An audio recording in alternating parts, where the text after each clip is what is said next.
नाज़रीन, पाकिस्तान बहुत जल्द 5th जनरेशन के स्टेल्थ फाइटर जेट्स हासिल करने वाला है। पाकिस्तान दुनिया का वो मुल्क होगा जिसके पास 3 मुख्तलिफ 5th जनरेशन के स्टेल्थ फाइटर जेट्स के वर्जन्स मौजूद होंगे। तसव्वुर करें 4.5th जनरेशन के स्टेल्थ फाइटर जेट्स जो कि हमारे पास अभी मौजूद हैं, JF-17 थंडर ब्लॉक 3, J-10C, उनसे हमने भारत का क्या हाल किया था। तो अगर स्टेल्थ फाइटर जेट्स हमारे पास आ गए तो फिर पाकिस्तान की दिफाई सलाहियतें कितनी मजबूत हो जाएंगी। नाज़रीन, ये बात हम क्यों कर रहे हैं आज हम आपको बताएंगे। आप सब पर सलामती हो, मुझे जवाद यूसुफ कहते हैं। नाज़रीन, आसिफ अली जरदारी चीन का दौरा करते हैं। वहाँ पर दौरे के दौरान पाकिस्तान उनकी दिफाई सलाहियतों को देखता है, सराहता है और साथ ही साथ कुछ दिफाई मराकज़ का और जहाँ पर मैन्युफैक्चरिंग हो रही होती है J-10C की, मुख्तलिफ तैयारों की, जेट्स की, उन कंपनीज़ का भी दौरा करते हैं, विज़िट करते हैं। नाज़रीन, अब एक अहम खबर सामने आई है कि पाकिस्तान के सदर आसिफ अली जरदारी को कुछ ब्रीफिंग्स दी गई हैं। किन से मुतालिक? J-35 स्टेल्थ फाइटर जेट्स के मुतालिक और अनमैन्ड फाइटर जेट्स के मुतालिक।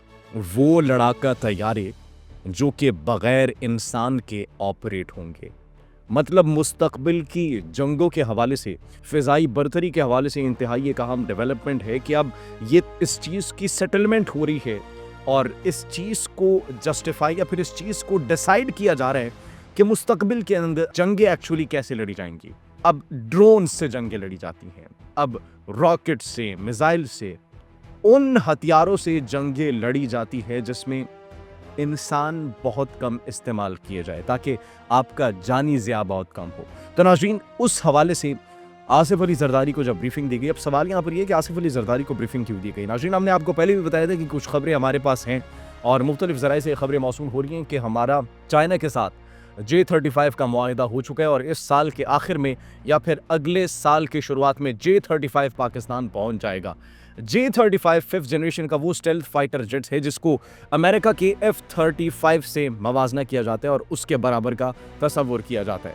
नाज़रीन, इसके साथ साथ पाकिस्तान का अपना भी 5th जनरेशन का स्टेल्थ फाइटर जेट जो है, कान प्रोजेक्ट तुर्किया के साथ, उस पर भी काम जारी है और साथ ही साथ प्रोजेक्ट अज़्म जो लॉन्च किया गया है, पाकिस्तान मकामी तौर पर सऊदी अरब के इश्तिराक से अपना एक और 5th जनरेशन का स्टेल्थ फाइटर जेट तैयार करेगा। मतलब पाकिस्तान दुनिया के अंदर वो वाहिद मुल्क हो जाएगा जिसके पास 3 मुख्तलिफ वर्जन्स के 5th जनरेशन के स्टेल्थ फाइटर जेट्स मौजूद होंगे। और भारत जो कि बड़ी कोशिश कर रहा था कि उनको रूस का सुखोई 57 मिल जाए, अमेरिका का F-35 मिल जाए या फिर अपना उनका M का, जिस पर वो काम कर रहे हैं पिछली कई दहाइयों से, वो मुकम्मल हो जाए, जिसके कोई आसार हमें दिखाई नहीं दे रहे। भारत का क्या होगा? भारत तो पहले ही इतना परेशान है कि पाकिस्तान अपनी दिफाई सलाहियतों को इतना मजबूत कर रहा है। पाकिस्तान अपने SMDAs जो है दीगर ममालिक के साथ कर रहा है। पाकिस्तान मुख्तलिफ MOUs पर दस्तखत कर रहे हैं। तो नाज़रीन, भारत के लिए परेशानी बढ़ चुकी है। अब ये जिस हम फाइटर जेट की बात कर रहे हैं नाज़रीन, उस फाइटर जेट के अंदर क्या खुसूसियात मौजूद है? एक तो ये स्टेल्थ है, J-35।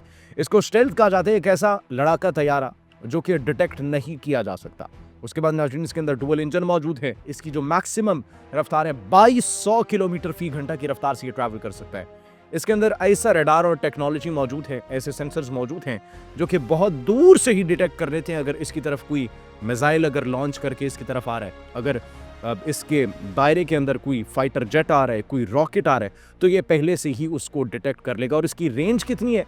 1200 किलोमीटर इसकी रेंज बताई जा रही है। नाज़रीन, ये एक ऐसा तैयारा है जो कि मुस्तकबिल की जंगों का पांसा भी पलट देगा और साथ ही साथ नाज़रीन, लॉन्ग रेंज मिसाइल्स भी ये कैरी करने की सलाहियत रखता है और मीडियम रेंज मिसाइल्स भी कैरी करने की सलाहियत रखता है। PL-15, PL-17 और PL-10 वही मिसाइल नाज़रीन जिनसे हमने भारत को निशाना बनाया था 200 किलोमीटर की दूरी से।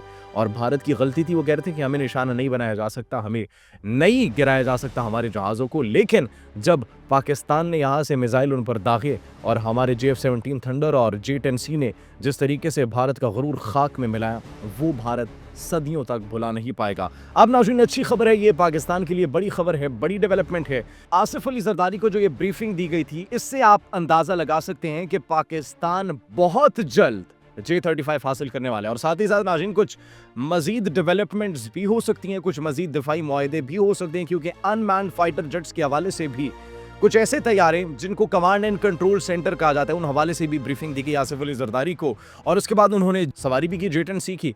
और नाज़रीन, ये अब पाकिस्तान के लिए खुशाइंद बात है, लेकिन भारत के लिए टेंशन्स में इजाफा हो रहा है। आप इस बारे में क्या सोचते हैं? कमेंट सेक्शन में अपनी कीमती राय से जरूर आगाह कीजिएगा। अपना बहुत ख्याल रखिए। अल्लाह निगहबान।